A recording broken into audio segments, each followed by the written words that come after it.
Assalamualaikum warahmatullahi wabarakatuh. Perkenalkan, saya Mirza Nanenanta dengan NPM 204230211. Di sini saya bersama Bapak Supriyadi. Sebelumnya, apakah Bapak memahami tantangan kurikulum merdeka dan perubahan kurikulum nasional yang akan datang? Jadi kalau tentang kurikulum merdeka itu, sekolah kita kebetulan adalah, kalau sekarang disebut X sekolah penggerak ya. Artinya pelaksana kurikulum merdeka. Sekarang sudah berganti bukan berganti kurikulum, tapi pendekatannya berganti. Sampai nanti kita akan lihat apakah berganti kurikulum juga atau pendekatannya saja atau apa, nanti kita akan lihat setelah mungkin dalam waktu dekat atau apa ya. Tapi dari sisi kami, kemarin kami salah satu sekolah penggerak dan pelaksana kurikulum merdeka, sehingga sedikit banyak kami sekolah ini mempelajari lebih awal tentang bagaimana kurikulum merdeka, bagaimana gurunya, bagaimana penerapan implementasi pada siswa, itu kami mempelajari lebih awal. Dan kalau dipikir tentang tantangan, tentu setiap kurikulum punya tantangan. Dan apakah kurikulum merdeka itu punya tantangan tersendiri? Tentu saja ada juga. Tetapi sejauh ini kami melihat kurikulum merdeka memang memberikan warna baru ya untuk pendidikan kita. Dan mengenai kurikulum baru yang saat ini mungkin kita kenal dengan kurikulum nasional atau pendekatan pembelajaran mendalam yang kita kenal dengan apa? Triful itu ya, yang mindful, joyful dan meaningful. Itu kami secara pribadi dan juga sekolah juga, guru-guru pada dasarnya sudah mengikuti dalam bentuk webinar, dalam bentuk seminar yang diadakan secara online. Kita mengikuti tentang perubahan kurikulum seperti apa, dan mungkin sebatas itu ya. Belum terlalu paham bagaimana nanti pengembangan kurikulum nasional ini, apakah dia menambah. Tapi yang beberapa isu yang kami sudah dapatkan ya, seperti misalnya P5 nanti dalam yang beredar di internet itu, P5-nya berganti dengan PJBL, Project Based Learning, tapi mengambil tetap struktur kurikulumnya mungkin mengambil seperti apa, itu kita masih juga menunggu. Oke, baik, pertanyaan selanjutnya Pak, bagaimana pandangan Bapak tentang kurikulum merdeka dan perubahan kurikulum nasional yang akan datang? Kalau menurut kami, karena kami pelaksana, jadi kami merasakan dampaknya. Tentu saya yakin di pusat sudah melakukan kajian ya, bagaimana efektivitas atau hal-hal baik buruknya pelaksanaan kurikulum itu, dan mungkin kurikulum nasional itu jadi jawaban untuk sebagai hasil refleksi ya, kemudian untuk dilakukan evaluasi perancangan ulang tentang bagaimana pelaksanaan kurikulum nanti ke depan. Tapi kalau kami melihat di sini di kurikulum merdeka, kami melihat bahwa banyak sekali perubahan. Contoh pertama adalah dari mungkin saya akan lihat dari sisi bagaimana guru, bagaimana siswa, dan juga bagaimana sekolah itu punya program. Nah, kalau dari sisi guru, dengan kurikulum merdeka yang salah satu poinnya adalah mengembangkan komunitas-komunitas belajar, maka pada akhirnya di sekolah kami punya aktivitas belajar guru, komunitas belajar itu yang punya jadwal rutin setiap minggu, bahkan setiap minggu itu minimal 1 jam kita mengadakan pembelajaran bersama. Jadi kayak pelatihan gitu. Seperti pelatihan. Kalau sebelumnya kami lakukan itu bentuknya in-house training gitu ya, pelatihan internal yang mengundang pembicara juga, kadang-kadang juga dari luar. Nah, terakhir kami lihat, ternyata lumayan ya, secara anggaran lumayan. Akhirnya kita mencoba untuk mengambil pelatihan internal yang pembicaranya juga dari guru-guru di dalam yang memang kita sudah guru-guru sudah mengambil poin tertentu, misal guru tersebut mengikuti pelatihan secara mandiri, baik dari waktu itu ada PMM atau dia mengikuti dari webinar seminar yang poinnya itu kita bagi. Jadi poinnya di komunitas belajar kita itu saling berbagi. Itu dari sisi guru, dari sharing, sehingga banyak sekali hal-hal insight yang kita dapat dalam yang tentu misalkan satu guru itu mempelajari secara mandiri sendirian itu tidak akan cukup. Tetapi ketika teman-teman semua mempelajari dan poin yang dipelajari beda, di poin itulah kita sering berbagi dan bisa nanti diaplikasikan ke anak-anak. Itu yang pertama. Yang kedua, dari sisi siswa. Dari sisi siswa ini kita melihat bahwa siswa-siswa itu punya ruang yang tidak terbatas untuk eksplorasi. Ruang yang tidak terbatas untuk eksplorasi, sehingga karena di kurikulum Merdeka itu banyak fleksibilitas yang bisa membuat kita tuh, wah kayaknya kelas kita mau didesain kayak gini, oh kita mau buat kayak gini, dan itu ruangnya terbuka gitu, fleksibel. Jadi banyak sekali hal-hal yang kita lakukan, dan akhirnya anak-anak punya ruang yang lebih banyak untuk eksplorasi minat, bakat, potensinya.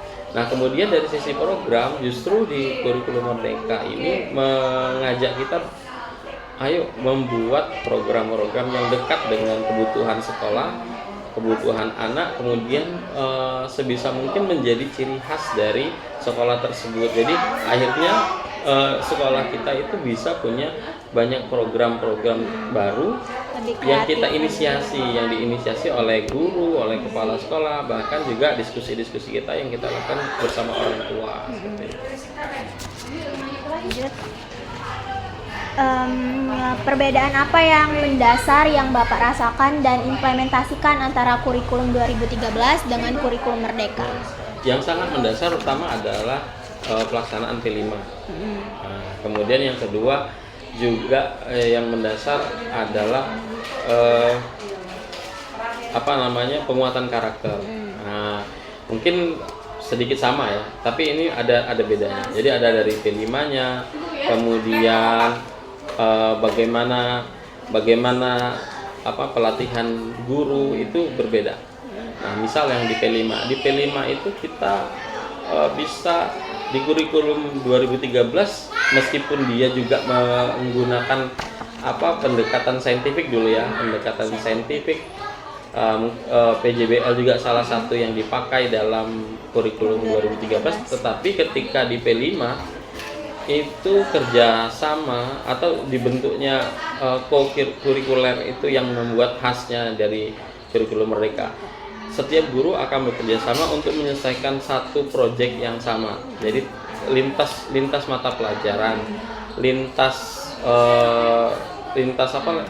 guru kelas, guru agama, guru olahraga, guru seni itu bisa bekerja sama, kolaborasi dalam menyelesaikan satu proyek yang sama di satu kelas gitu. Jadi itu khasnya. Yang sebelumnya di kurikulum 2013 itu tidak ada. Memang kerjasama ada, tapi P5 itu hal yang berbeda. Jadi misalnya nih, kita buat satu proyek, nanti terlibat semua itu, guru agamanya terlibat di dalam. Meskipun itu tidak, sebenarnya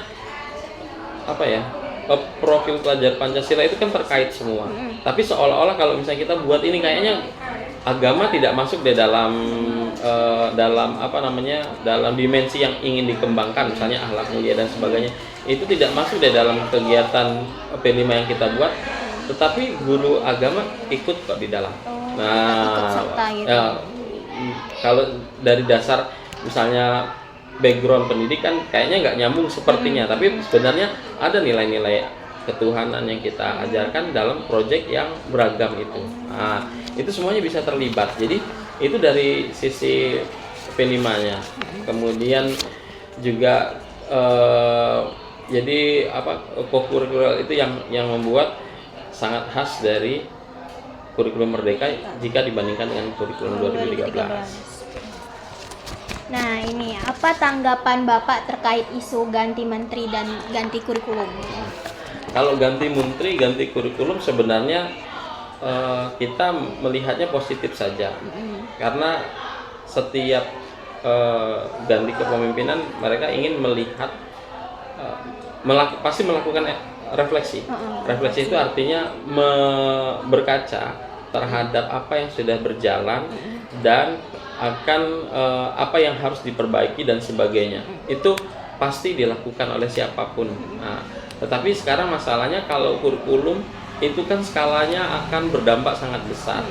Nah, apakah ganti menteri ganti kurikulum? Ya kita melihatnya positif. Positif artinya kita meyakini bahwa siapapun yang memimpin akan memberikan perbaikan ya, perbaikan. Bukan berarti yang sebelumnya tidak baik, tetapi selalu melakukan penyempurnaan terhadap apa yang sudah dijalankan.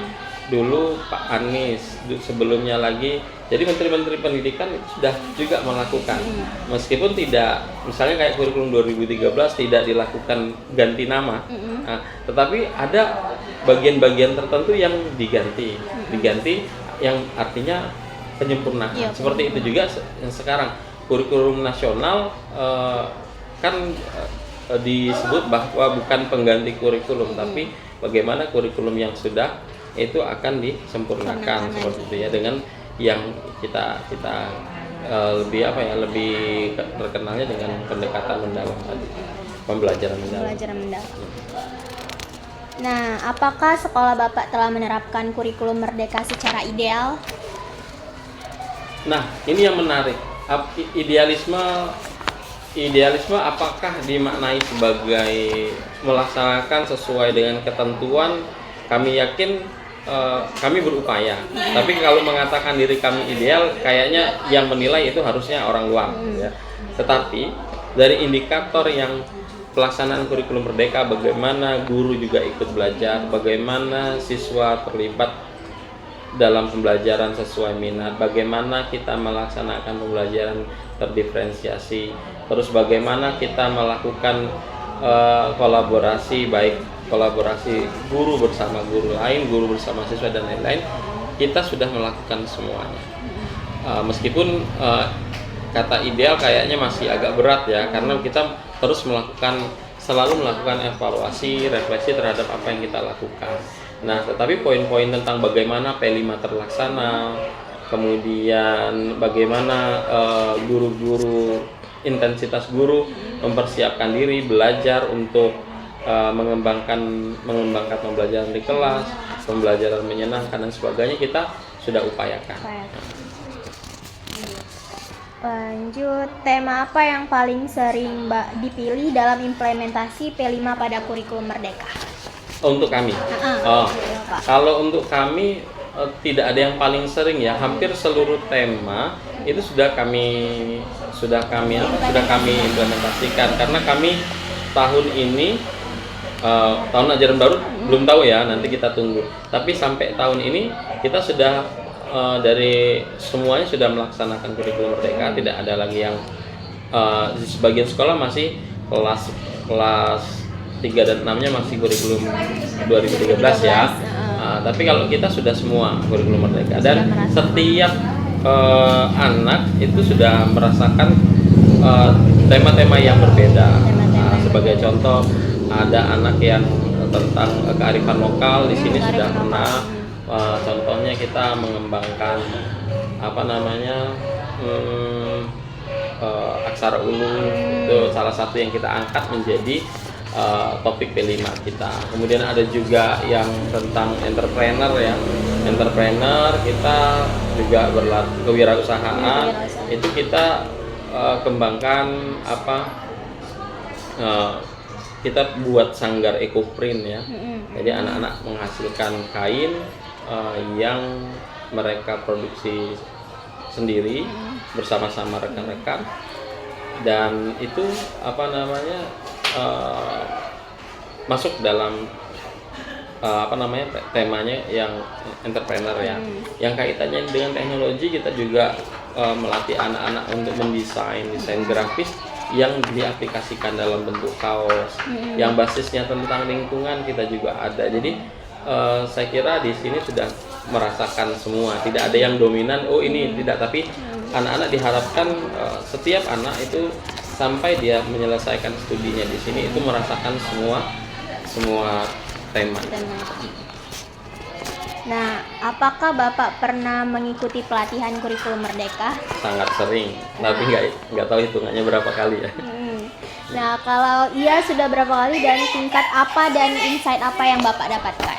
Ya, jadi kalau misalnya mengikuti pelatihan kurikulum itu yang tingkat tingkat provinsi ada, tingkat nasional ada ya. Jadi karena kita sekolah penggerak tadi, bukan hanya saya sebenarnya, tapi guru-guru juga sebagian ada yang kita kirim untuk mengikuti pelatihan secara nasional skalanya. Ada juga jadi pelatihan kurikulum Merdeka itu bukan hanya mentok karena kurikulum Merdeka itu kan cabangnya banyak sekali. Misalnya ada kegiatan MPLS ya, masa pengenalan lingkungan sekolah itu yang disyaratkan 2 minggu, bagaimana mengolah kegiatan dan sebagainya, itu bagian dari kurikulum Merdeka. Ada guru kita yang kita kirim sampai ke Jakarta. Kalau untuk yang untuk yang poin yang khusus benar untuk kurikulum dalam arti bagaimana pembelajaran disusun dan sebagainya, itu juga sama, sampai di nasional ada, di tingkat provinsi ada. Yang kita menyelesaikan pembelajaran secara mandiri di PMM juga ada. Dan tentu apa yang kita dapatkan dalam pelatihan itu yang jadi modal kita untuk mengaplikasikannya dengan paling tidak berusaha untuk ideal. Nah, lanjut, proyek apa saja yang pernah Bapak lakukan? Oh, tadi sudah ya. Jadi poinnya ya tadi proyeknya banyak di sini yang misalnya yang sering ya, mungkin kalau di sekolah-sekolah lain sering yang masalah sampah gitu ya. Sampah. Karena memang sampah itu jadi masalah dan paling banyak yang dipilih kalau dari sekolah lain ya. Nah, kami juga pernah mengolah sampah. Kami pernah membuat proyek-proyeknya. Ada yang kami proyeknya lebih ke misalnya dimensi yang dikembangkan itu keimanan, ketakwaan kepada Tuhan Yang Maha Esa dan alam mulia. Dan justru itu penguatan karakter. Jadi di kelas 1, kelas 2 sempat kita buat penguatan karakter. Misalnya bagaimana P5 itu bisa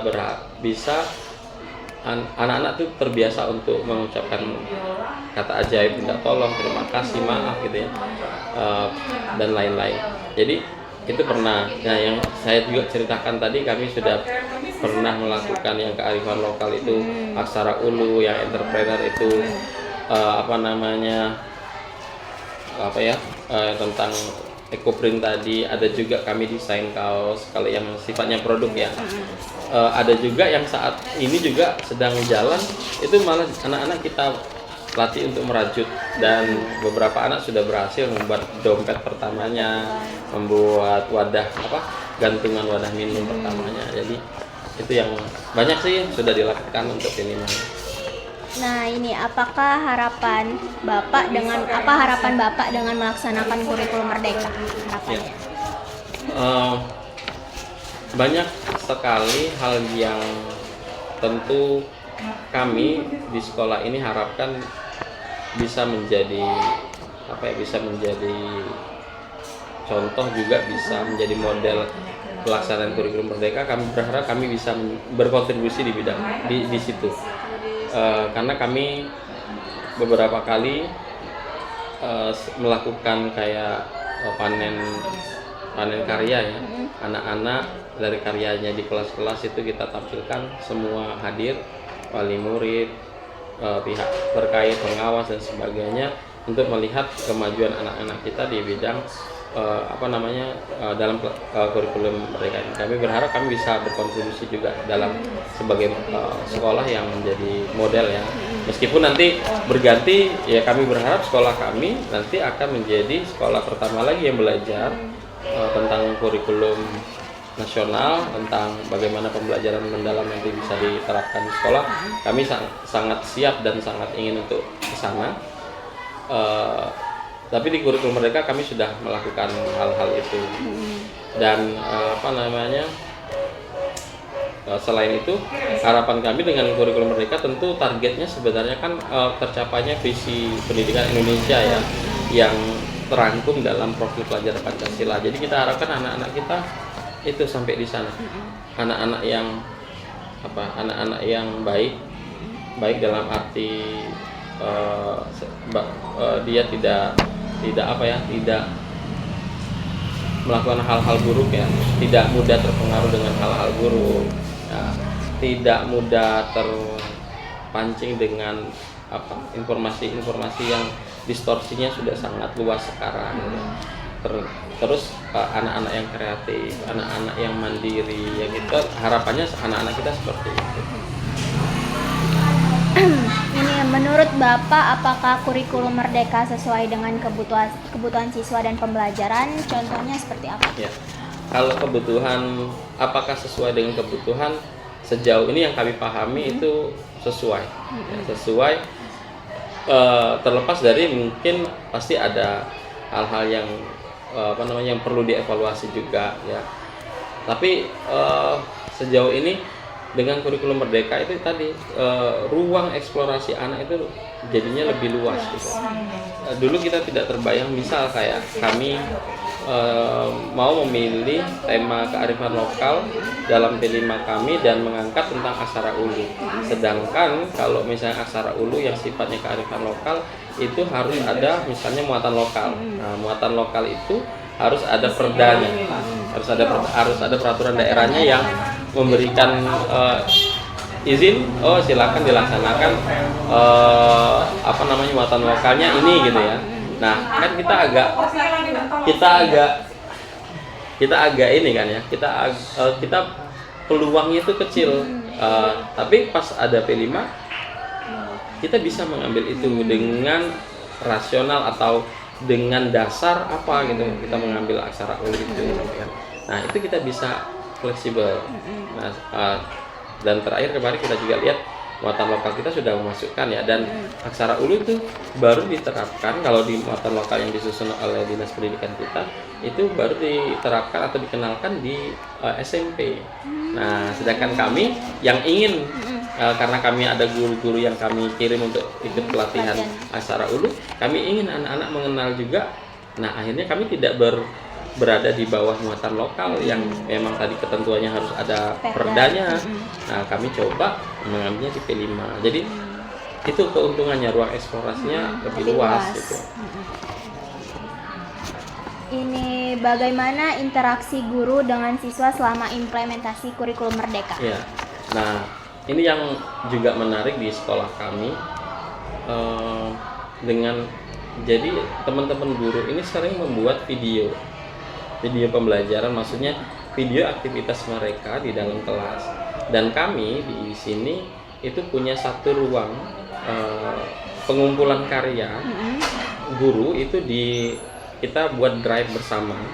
Jadi teman-teman guru yang punya aktivitas di kelas mungkin di Facebook dinaikkan atau di Instagram akun sosial media mereka itu dinaikkan.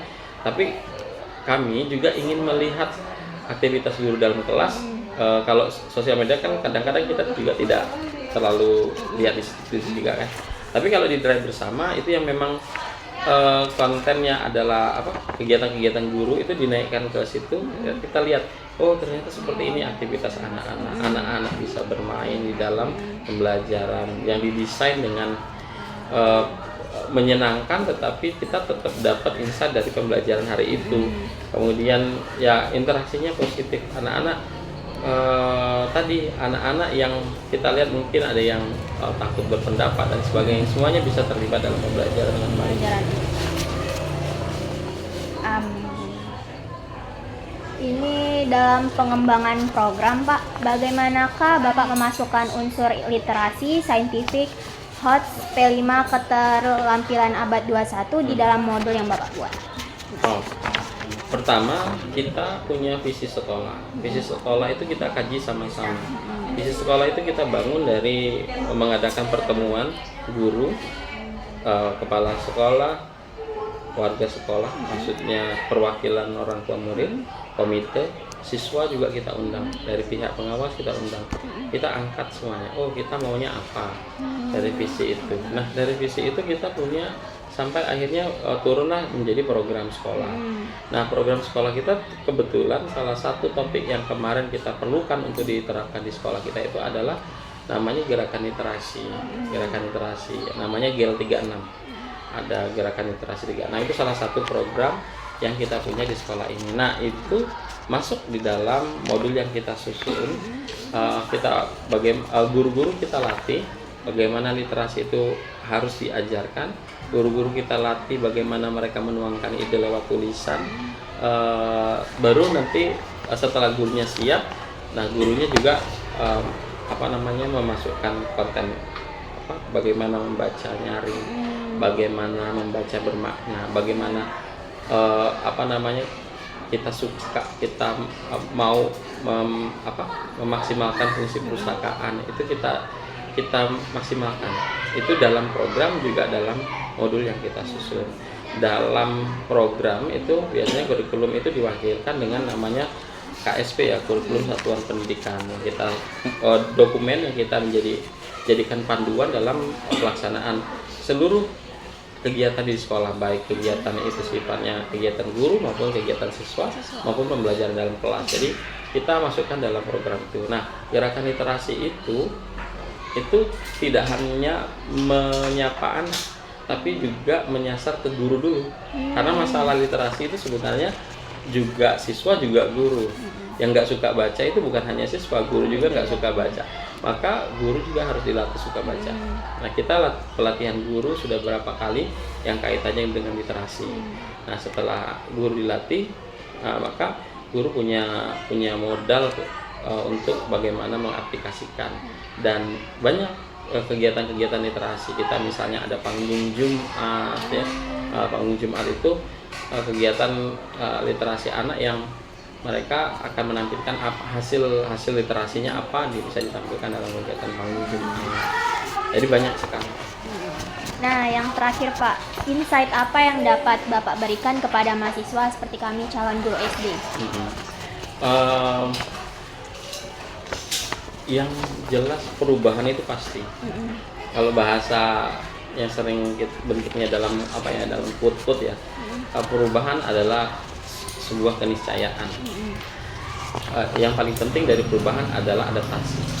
Jadi kita nanti pas misalnya Mbak Mirza ini selesai pendidikan, selesai studi, akan menemui hal-hal baru yang lebih banyak lagi. Tantangan ke depan kan AI, ya nggak? Artificial Intelligence itu tantangan ke depan. Coding, tantangan ke depan yang memang akan dibawa juga oleh kurikulum nasional ini sebagai salah satu yang mungkin bisa dikatakan muatan yang akan dikuatkan ya di dalam kurikulum nasional nanti. Nah, jadi perubahan-perubahan itu pasti, kayak kami juga mengalami dari KBK, kemudian KTSP, kurikulum 2013, kurikulum Merdeka, dan kalau kurikulum nasional nanti mungkin punya format yang baru dan sebagainya, maka paling tidak saat ini saya sebagai guru itu sudah mengalami 50 kurikulum, gitu ya. Nah, sedangkan Mbak Mirza saat ini mungkin pas masuk di kampus ketemulah dengan kurikulum belajar di SMA kurikulum 2013, masuk ke kampus ketemu kurikulum Merdeka gitu kan ya. Nah, artinya nanti setelah tamat dari kampus bisa jadi akan menemui kurikulum-kurikulum yang baru, sehingga kita jangan khawatir dengan perubahan. Yang kita khawatirkan adalah bagaimana kemampuan kita beradaptasi terhadap perubahan itu. Bagaimana kita memposisikan diri mengambil perubahan itu. Apakah kita hanya melihat, menonton, apakah kita akan ikut terlibat, atau justru kita lah bagian dari pencetus perubahan, kan bisa jadi ya. Nah, maka kita memilih peran kita sebagai apa, tetapi paling tidak minimal kita adalah orang yang selalu bisa beradaptasi mengikuti perubahan yang ada, minimal. Selamat ya, selamat belajar terus. Baik Pak, terima kasih atas tanggapannya.